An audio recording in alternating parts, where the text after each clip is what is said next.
ನಮಸ್ಕಾರ ಫ್ರೆಂಡ್ಸ್, ನಾನು ಶ್ವೇತಾ ರಾಜೇಂದ್ರನ್ ಮಾತಾಡ್ತಾ ಇರೋದು ಲಕ್ಷ್ಮಿತಾ ರಾಯರ್ ಮಗಳು ಕನ್ನಡ ಯೂಟ್ಯೂಬ್ ಚಾನಲ್ಗೆ ತಮ್ಮೆಲ್ಲರಿಗೂ ಆತ್ಮೀಯವಾದ ಸ್ವಾಗತ.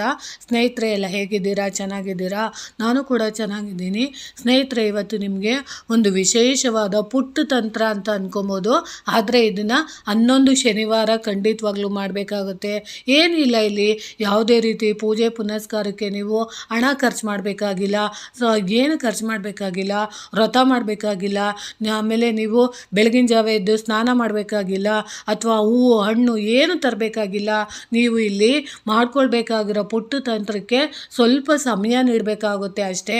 ಯಾಕಂದರೆ ಇದನ್ನು ನೀವು ಸಮಯ ಕೊಟ್ಟು ಮಾಡ್ಕೊಂಡಾಗ ಮಾತ್ರ ನಿಮಗೆ ವಿಶೇಷವಾದ ಯೋಗ ಬರೋದಕ್ಕೆ ಸಾಧ್ಯ ಆಗುತ್ತೆ.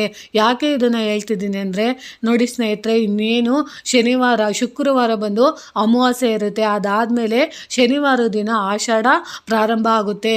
ಅದರಲ್ಲೂ ನಾವು ವಿಷ್ಣುವಿಗೆ ಸಂಬಂಧಪಟ್ಟಂತಹ ಅನುಷ್ಠಾನಗಳು, ಆಂಜನೇಯನಿಗೆ ಸಂಬಂಧಪಟ್ಟಂಥ ಅನುಷ್ಠಾನ, ಶಿವನಿಗೆ ಸಂಬಂಧಪಟ್ಟ, ಮಹಾಲಕ್ಷ್ಮಿಗೆ ಸಂಬಂಧಪಟ್ಟಂತಹ ಅನುಷ್ಠಾನಗಳನ್ನ ನಾವು ಈ ಆಷಾಢ ಮಾಸದಲ್ಲಿ ಮಾಡೋದ್ರಿಂದ ನಮ್ಮ ಆಸೆಗಳು ಖಂಡಿತವಾಗ್ಲೂ ನೆರವೇರುತ್ತೆ. ಯಾಕೆ ಅಂದರೆ, ವಿಷ್ಣು ದೇವರು ನಿದ್ರಾ ವ್ಯವಸ್ಥೆಯಲ್ಲಿ ಇರ್ತಾರೆ.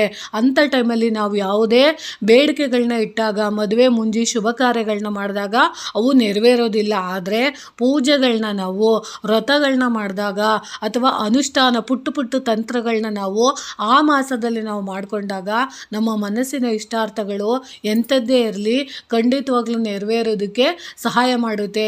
ಆದರೆ ಇದನ್ನು ನೀವು ಶ್ರದ್ಧೆಯಿಂದ ಪ್ರಕೃತಿಯಲ್ಲಿರುವಂಥ ದೇವರನ್ನ ನಾವು ಒಲಿಸ್ಕೊಬೇಕು ಅಂದಾಗ ಖಂಡಿತವಾಗ್ಲೂ ನಾವು ಈ 11 ಶನಿವಾರಗಳು ನಾನು ಹೇಳ್ಕೊಡುವಂಥ ಪುಟ್ಟ ತಂತ್ರನ ನೀವು ಮಾಡ್ಕೊಂಡಿದ್ದೆ ಆದರೆ ಖಂಡಿತವಾಗ್ಲೂ ನೀವು ನಿಮ್ಮ ಮನಸ್ಸಿನಲ್ಲಿ ಯಾವುದೇ ಥರದ ಇಷ್ಟಾರ್ಥಗಳಿರ್ಬೋದು, ನಿಮ್ಮ ಆಸೆಗಳು ಇಂಥದ್ದೇ ಇರ್ಬೋದು, ಅಂಥದ್ದೇ ಆಸೆಗಳು ನೆರವೇರಬೇಕು ಅಂದರೆ ನೀವು ಪ್ರಕೃತಿಯಲ್ಲಿರೋ ದೇವರ ಜೊತೆ ನೀವು ಮಾತಾಡಿ ನಾನು ಹೇಳ್ಕೊಡೋವಂಥ ಪುಟ್ಟ ತಂತ್ರನ ಖಂಡಿತವಾಗ್ಲೂ ಮಾಡ್ಕೊಳ್ಳಿ. ಇದು ನಿಮಗೆ ಗೊತ್ತಾಗುತ್ತೆ. ಯಾಕಂದರೆ ನೀವು ಮಾಡ್ಕೊಂಡಾಗ, ಅನುಭವ ಆದಾಗಲೇ ಖಂಡಿತವಾಗ್ಲೂ ಅದರ ಎಕ್ಸ್ಪೀರಿಯೆನ್ಸ್ ನೀವು ಮಾಡ್ಕೊಂಡು ಅದ್ರ ಅನುಭವ ಪಡ್ಕೊಂಡಾಗ ನಿಮಗೆ ಗೊತ್ತಾಗುತ್ತೆ, ಹೌದು ಖಂಡಿತವಾಗ್ಲೂ ನಮಗೆ ಒಳ್ಳೆಯದಾಗುತ್ತೆ ಅಂತ. ಯಾಕಂದರೆ ಅಂಥ ಕಾಸ್ಮೆಟಿಕ್ ಎನರ್ಜಿ ಆ ಪ್ರಕೃತಿಯಲ್ಲಿ, ಆ ವಾತಾವರಣದಲ್ಲಿ ಅದು ಸೃಷ್ಟಿಯಾಗಿರುತ್ತೆ. ಅಂಥದ್ದನ್ನ ನಾವು ಆ ಸಮಯದಲ್ಲಿ ಬಳಸ್ಕೊಬೇಕು ಅನ್ನೋ ಉದ್ದೇಶದಿಂದ ನಾನು ನಿಮಗೆ ತಿಳಿಸ್ಕೊಡ್ತಿದ್ದೀನಿ. ಸ್ನೇಹಿತರೆ, ಇದಕ್ಕೆ ನೀವು ಮಾಡಬೇಕಾಗಿರೋದು 11 ಶನಿವಾರಗಳು ರಾತ್ರಿ ಸಮಯದಲ್ಲಿ ನೀವು ಮಾಡ್ಕೊಬೇಕಾಗುತ್ತೆ. ಅದರಲ್ಲೂ ಶುಕ್ರವಾರ ರಾತ್ರಿ ಸಮಯದಲ್ಲಿ ನೋಡಿ ಇದನ್ನು ನೀವು ಮಾಡ್ಕೊಬೇಕಾಗುತ್ತೆ. ಯಾಕೆ ಅಂದರೆ ಸ್ನೇಹಿತರೆ, ಇದು ಪ್ರಾರಂಭ ಆಗೋದು ನೀವು ಶುಕ್ರವಾರ ರಾತ್ರಿ ಪ್ರಾರಂಭ ಮಾಡಿ ಇದನ್ನು ಶನಿವಾರ ನೀವು ಅಂತ್ಯಗೊಳಿಸ್ಬೇಕಾಗುತ್ತೆ. ಅಂದರೆ ಮುಖ್ಯವಾಗಿ ನೀವು ಈ ಪೂಜೆ ಅಂದರೆ ಈ ಪುಟ್ಟ ತಂತ್ರನೇ ನೀವು 11 ಶುಕ್ರವಾರ ಮಾಡ್ಕೊಬೇಕಾಗುತ್ತೆ. ಅದರಲ್ಲೂ ಈ ಅಮಾವಾಸ್ಯೆ ಇರೋದ್ರಿಂದ ನೀವು ಅಮಾವಾಸ್ಯೆ ದಿನದಿಂದ ಪ್ರಾರಂಭ ಮಾಡಿ. ಯಾಕಂದರೆ ನೋಡಿ, ಈ ಶುಕ್ರವಾರ ಅಮಾವಾಸ್ಯೆ ಇರೋದ್ರಿಂದ ಮಹಾಲಕ್ಷ್ಮಿ ಅನುಗ್ರಹನ ನಾವು ಪಡ್ಕೊಬೇಕು ಅಂತಂದರೆ ಮಹಾಲಕ್ಷ್ಮಿ ದೇವಿಗೆ ನೀವು ಒಂದು ಥ್ಯಾಂಕ್ಸನ್ನು ಹೇಳಬೇಕಾಗುತ್ತೆ. ನಿಮ್ಮ ಮನಸ್ಸಲ್ಲಿ ಏನೇನು ಬೇಕು, ನಿಮಗೆ ಒಡವೆ ಬೇಕಾ, ಹಣ ಬೇಕಾ, ಅಥವಾ ನಿಮ್ಮ ಮನೆ ಕಟ್ಟಬೇಕಾ, ಮಕ್ಕಳ ವಿದ್ಯಾಭ್ಯಾಸ ಚೆನ್ನಾಗಾಗಬೇಕಾ, ಗಂಡ ಹೆಂಡತಿ ಅನ್ಯೋನ್ಯವಾಗಿರಬೇಕಾ, ಅಥವಾ ನಿಮಗೆ ಏನು ಬೇಕು ಪ್ರತಿಯೊಂದನ್ನು ನೀವು ಮಾಡ್ಕೊಬೇಕಾಗುತ್ತೆ. ಏನು ಮಾಡಬೇಕು ಅಂದರೆ ಸ್ನೇಹಿತರೆ, ನೋಡಿ ಇದೇ ಶುಕ್ರವಾರ ದಿನ ನೀವು ಸುಮಾರು ರಾತ್ರಿ 11 ಗಂಟೆ 11 ನಿಮಿಷಕ್ಕೆ ನೀವು ಇದನ್ನು ಮಾಡಬೇಕಾಗುತ್ತೆ. ಸ್ನೇಹಿತರೆ, ಇಲ್ಲಿ ಯಾವುದೇ ರೀತಿ ದುಡ್ಡು ಕಾಸು ಏನು ಖರ್ಚು ಮಾಡಬೇಕಾಗಿಲ್ಲ. ನೀವು ಒಂದು ಶುದ್ಧವಾದ ವೈಟ್ ಶೀಟನ್ನು ನೀವು ತಗೊಬೇಕಾಗುತ್ತೆ. ಆ ವೈಟ್ ಶೀಟಲ್ಲಿ ನೀವು ಏನು ಮಾಡಬೇಕು ಅಂದರೆ ಸ್ನೇಹಿತರೆ, ನಿಮ್ಮ ಇಷ್ಟಾರ್ಥಗಳು ಏನೇನಿದೆ, ನಿಮಗೆ ಏನು ಬೇಕು ಅದನ್ನು ಪ್ರತಿಯೊಂದನ್ನು ನೀವು ಬರಿತಾ ಹೋಗಬೇಕು.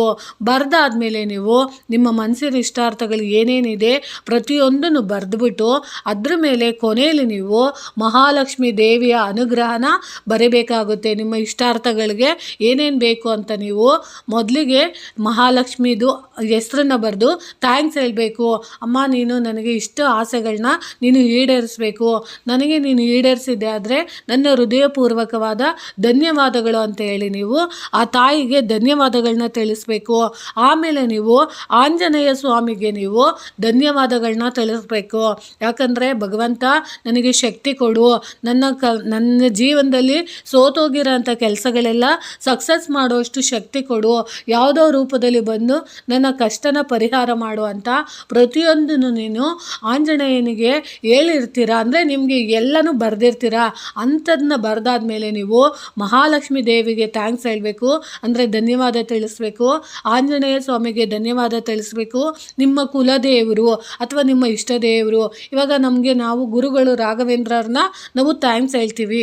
ಅದೇ ರೀತಿ ನೀವು ಆ ದೇವರಿಗೂ ನೀವು ಥ್ಯಾಂಕ್ಸ್ ಹೇಳಿ ತದನಂತರ ನೀವು ಏನು ಮಾಡಬೇಕು ಅಂದರೆ ಸ್ನೇಹಿತರೆ, ಇನ್ನೇನು ನೀವು ಮಲಗ್ತಾ ಇದ್ದೀರಿ ಅನ್ನುವಾಗ ಆ ಹಾಳೆನ ನೀವು ಎಲ್ಲ ಬರೆದಿರ್ತೀರ. ಪ್ರತಿಯೊಂದು ಹಾಳೆ ಮೇಲೆ ನಿಮ್ಮ ಇಷ್ಟಾರ್ಥಗಳನ್ನೆಲ್ಲ ಬರೆದಿರ್ತೀರ. ಇಷ್ಟ ದೇವರಿಗೆ ಥ್ಯಾಂಕ್ಸ್ ಅಂತ ಹೇಳಿರ್ತೀರ, ಆಂಜನೇಯಂಗೆ ಥ್ಯಾಂಕ್ಸ್ ಹೇಳಿರ್ತೀರ, ತಾಯಿ ಮಹಾಲಕ್ಷ್ಮಿಗೂ ನೀವು ಥ್ಯಾಂಕ್ಸ್ ಹೇಳಿರ್ತೀರ. ಅದನ್ನೆಲ್ಲ ಹೇಳಾದ್ಮೇಲೆ ಗುರುರಾಯರಿಗೂ ನೀವು ಥ್ಯಾಂಕ್ಸ್ ಎಲ್ಲ ಹೇಳಾದ್ಮೇಲೆ ಆ ಶೀಟ್ ಇರುತ್ತಲ್ಲ, ವೈಟ್ ಶೀಟು ನೀವು ಬರೆದಂಥದ್ದನ್ನ ನೀವು ಫೋಲ್ಡ್ ಮಾಡ್ಕೊಬೇಕು. ಅಂದರೆ ಎರಡು ಫೋಲ್ಡು ಅಂದರೆ ಎರಡು ಮಡಚಿಕೆಯಲ್ಲಿ ನೀವು ಅದನ್ನು ಮಡ್ಚ್ಕೊಂಡು ನೀವು ಏನು ಮಾಡಬೇಕು ಅಂದರೆ ನಿಮ್ಮ ಎದೆಯ ಭಾಗದ ಹತ್ರ ನೀವು ಇಟ್ಕೊಂಡು ನೀವು ಇನ್ನೇನು ಮಲಗ್ತೀನಿ ಅನ್ನುವಾಗ ನಿಮ್ಮ ಎದೆಯ ಭಾಗದ ಮೇಲೆ ಇಟ್ಕೊಂಡು ನೀವು ಯಾವ ಮಂತ್ರ ಹೇಳಬೇಕು ಅಂದರೆ ಓಂ ಎಂತೆ ರಕ್ಷಾಯ ನಮಃ ಅಂತ ನೀವು ಹೇಳ್ಕೊಬೇಕು. ನೋಡಿ ಈ ಮಂತ್ರ ಇನ್ನೊಂದು ಸರಿ ಹೇಳ್ತೀನಿ, ಓಂ ಎಂತೆ ರಕ್ಷಾಯ ನಮಃ ಅಂತ ನೀವು ಹೇಳ್ಕೊಬೇಕಾಗುತ್ತೆ. 11 ಸರಿ ನೀವು ಈ ಮಂತ್ರನ ಹೇಳ್ಕೊಂಡು ತದನಂತರ ನೀವು ಏನು ಮಾಡಬೇಕು ಅಂದರೆ ಹಾಳೆನ ನೀವು ನಿಮ್ಮ ದಿಂಬು, ನೀವು ಮಲಗ್ತಾ ಇದ್ದೀರಲ್ಲ ಆ ದಿಂಬಿನ ಕೆಳಗಡೆ ನೀವು ಆ ಹಾಳೆನ ಇಟ್ಕೊಂಡು ನೀವು ಮಲಗಬೇಕಾಗತ್ತೆ. ಆವಾಗ ನಿಮ್ಮ ಆಸೆಗಳು ಏನೇನಿರುತ್ತೋ ಅದನ್ನೆಲ್ಲ ನೀವು ಹೇಳ್ಕೊಂಡು ಆ ಬರೆದಿರೋವಂಥ ಹಾಳೆನ ನೀವು ಮಲಗೋವಂಥ ದಿಂಬಿನ ಕೆಳಗಡೆ ಅದನ್ನು ಇಟ್ಕೊಂಡು ತದನಂತರ ನೀವು ಏನು ಮಾಡಬೇಕು ಅಂದರೆ 11 ಶನಿವಾರ ಬೆಳಗಿನ ಜಾವ ನೀವು ಎದ್ದು ಯಾವ ಸಮಯದಲ್ಲಾದರೂ ಪರವಾಗಿಲ್ಲ ಆಂಜನೇಯನ ದೇವಸ್ಥಾನಕ್ಕೆ ಹೋಗಿ ಅಲ್ಲಿ ನೀವು ಸುಡಬೇಕಾಗುತ್ತೆ. ಯಾವುದೇ ಇರ್ಬೋದು, ಸಣ್ಣದಿರ್ಬೋದು, ಪುಟ್ಟದಿರ್ಬೋದು, ಆ ದೇವಸ್ಥಾನದ ಎದುರಿಗೆ ಹೋಗ್ಬಿಟ್ಟು ನಿಮ್ಮ ಮನಸ್ಸಲ್ಲಿ ಏನೇನು ಇಷ್ಟಾರ್ಥಗಳಿದೆ ಅದನ್ನೆಲ್ಲ ನೀವು ಬರೆದಿರ್ತೀರಲ್ಲ ಅದನ್ನು ನೀವು ತಗೊಂಡೋಗಿ ಆ ಹಾಳೆನ ಆಂಜನೇಯನ ದೇವಸ್ಥಾನ ಎದುರಿಗೆ ನೀವು ಸುಟ್ಟಾಕ್ಬಿಡ್ಬೇಕಾಗುತ್ತೆ. ಇದನ್ನು ನೀವು 11 ಶನಿವಾರ ನೀವು ಇದೇ ರೀತಿ ಮಾಡಬೇಕಾಗುತ್ತೆ. ಅಂದರೆ ಪ್ರತಿ ಶುಕ್ರವಾರ ರಾತ್ರಿ 11 ಗಂಟೆ 11 ನಿಮಿಷಕ್ಕೆ ಒಂದು ವೈಟ್ ಶೀಟ್ನ ತೊಗೊಬೇಕು. ಅದರಲ್ಲಿ ನಿಮ್ಮ ಇಷ್ಟಾರ್ಥಗಳನ್ನೆಲ್ಲ ಬರೀಬೇಕು, ನಿಮ್ಮ ಇಷ್ಟ ದೇವರುಗಳಿಗೆ ಥ್ಯಾಂಕ್ಸ್ ಹೇಳಬೇಕು.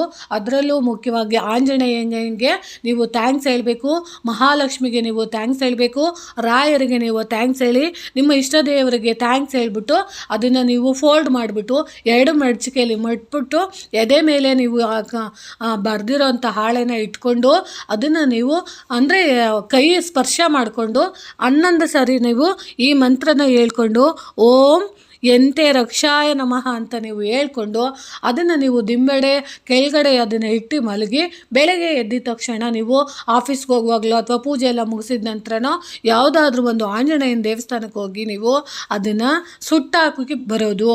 ಇದನ್ನು ನೀವು ಪ್ರತಿ ಶನಿವಾರ ನೀವು ಮಾಡೋದ್ರಿಂದ ಖಂಡಿತವಾಗ್ಲೂ ನಿಮ್ಮ ಮನಸ್ಸಿನಲ್ಲಿರೋಂಥ ಎಂಥದ್ದೇ ಇಷ್ಟಾರ್ಥಗಳಿರ್ಬೋದು, ಎಂಥದ್ದೇ ಕಷ್ಟಗಳಿರ್ಬೋದು, ಎಂಥದ್ದೇ ಸಮಸ್ಯೆ ಇರ್ಬೋದು, ಸಾಲದ ಸಮಸ್ಯೆ ಇರ್ಬೋದು, ನೀವು ಕೊಟ್ಟಿರೋ ಅಂಥ ಹಣದ ವ್ಯವಸ್ಥೆ ಇರ್ಬೋದು, ಶತ್ರುಗಳ ಕಾಟ ಇರ್ಬೋದು, ಆರೋಗ್ಯ ಸಮಸ್ಯೆ ಇರ್ಬೋದು, ಅಥವಾ ನಿಮಗೆ ಏನು ಬೇಕೋ ಅದನ್ನು ಖಂಡಿತವಾಗ್ಲೂ ಪ್ರಕೃತಿ ನಿಮಗೆ ಕೊಡುತ್ತೆ. ಯಾಕಂದರೆ ನೀವು ಶುಕ್ರವಾರ ಸಮಯಗಳಲ್ಲಿ ನೀವು ಮಾಡೋದ್ರಿಂದ ತಾಯಿ ಮಹಾಲಕ್ಷ್ಮಿ ಅನುಗ್ರಹ ಖಂಡಿತವಾಗ್ಲೂ ಇಷ್ಟ ಆಗುತ್ತೆ.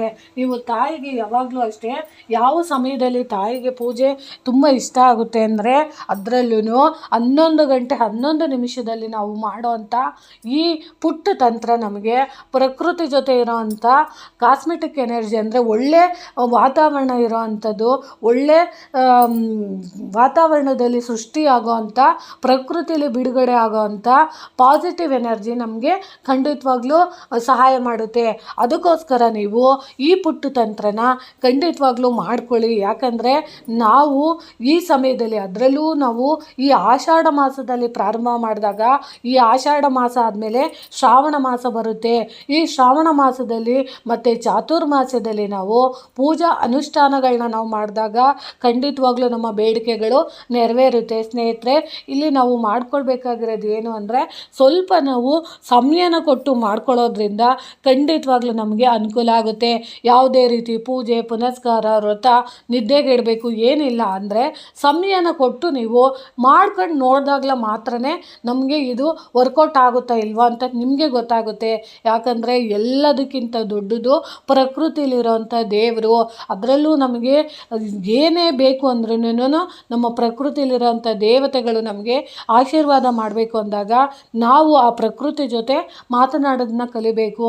ನಮಗೆ ಏನು ಬೇಕೋ ಅದನ್ನು ನಾವು ಯೂನಿವರ್ಸಲ್ ಹತ್ರ ನಾವು ಬೇಡಿಕೆಗಳನ್ನ ಇಟ್ಟಾಗ ಖಂಡಿತವಾಗ್ಲೂ ಬ್ರಹ್ಮಾಂಡದಲ್ಲಿರೋಂಥ ದೇವತೆಗಳು ನಮಗೆ ಆಶೀರ್ವಾದ ಮಾಡೋದಕ್ಕೆ ಖಂಡಿತವಾಗ್ಲೂ ಸಹಾಯ ಮಾಡುತ್ತೆ. ಅದಕ್ಕೋಸ್ಕರ ನೀವು ಖಂಡಿತವಾಗ್ಲೂ ಈ ಶುಕ್ರವಾರದಿಂದ ಪ್ರಾರಂಭ ಮಾಡಿ. ಈ ಶುಕ್ರವಾರ ನೀವು ಸಮಯ ಬಂದು 11 ಗಂಟೆ 11 ನಿಮಿಷಕ್ಕೆ ನೀವು ಪ್ರಾರಂಭ ಮಾಡಿ. ಯಾಕೆ ನಾನು ಪರ್ಟಿಕ್ಯುಲರಲ್ಲಿ ಅದೇ ಸಮಯ ಅಂತ ಹೇಳ್ತಿದ್ದೀನಿ ಅಂದರೆ ತಾಯಿ ಮಹಾಲಕ್ಷ್ಮಿ ಒಲಿಬೇಕು ಅಂದರೆ ನಾವು ಆ ಸಮಯದಲ್ಲಿ ಇನ್ನೇನು ಎಲ್ಲರೂ ಮಲಗ್ತಿದ್ದಾರೆ ಅನ್ನೋ ಸಮಯದಲ್ಲಿ ದೇವಿ ಎಚ್ಚರವಾಗಿರ್ತಾರೆ. ಆಗ ನಾವು ಅದನ್ನು ನಾವು ಬೇಡಿಕೆನ ಇಟ್ಟಾಗ ಖಂಡಿತವಾಗ್ಲೂ ದೇವತೆಗಳು ನಮಗೆ ಅನುಗ್ರಹ ಮಾಡ್ತಾರೆ. ಅದಕ್ಕೋಸ್ಕರ ನಾನು ಆ ಸಮಯದಲ್ಲಿ ಈ ಪುಟ್ಟ ತಂತ್ರನ ಮಾಡ್ಕೊಳ್ಳಿ ಅಂತ ತಿಳಿಸ್ತಾ ಇದ್ದೀನಿ ಸ್ನೇಹಿತರೆ. ಇದೊಂದು ಪ್ರಯತ್ನ ಪಟ್ಟು ನೋಡಿ. ಪ್ರತಿ ಶನಿವಾರ ನೀವು ಏನು ಮಾಡಬೇಕಾಗಿಲ್ಲ, ಒಂದು ಹಾಳಲ್ಲಿ ಈ ಪುಟ್ಟ ತಂತ್ರನ ಮಾಡ್ಕೊಳ್ಳೋದ್ರಿಂದ ಖಂಡಿತವಾಗ್ಲೂ ನಿಮ್ಮ ಮನಸ್ಸಿನ ಇಷ್ಟಾರ್ಥಗಳೆಲ್ಲ ಖಂಡಿತವಾಗ್ಲೂ ನೆರವೇರುತ್ತೆ ಅಂತ ಹೇಳೋಕ್ಕೆ ಇಷ್ಟಪಡ್ತೀನಿ.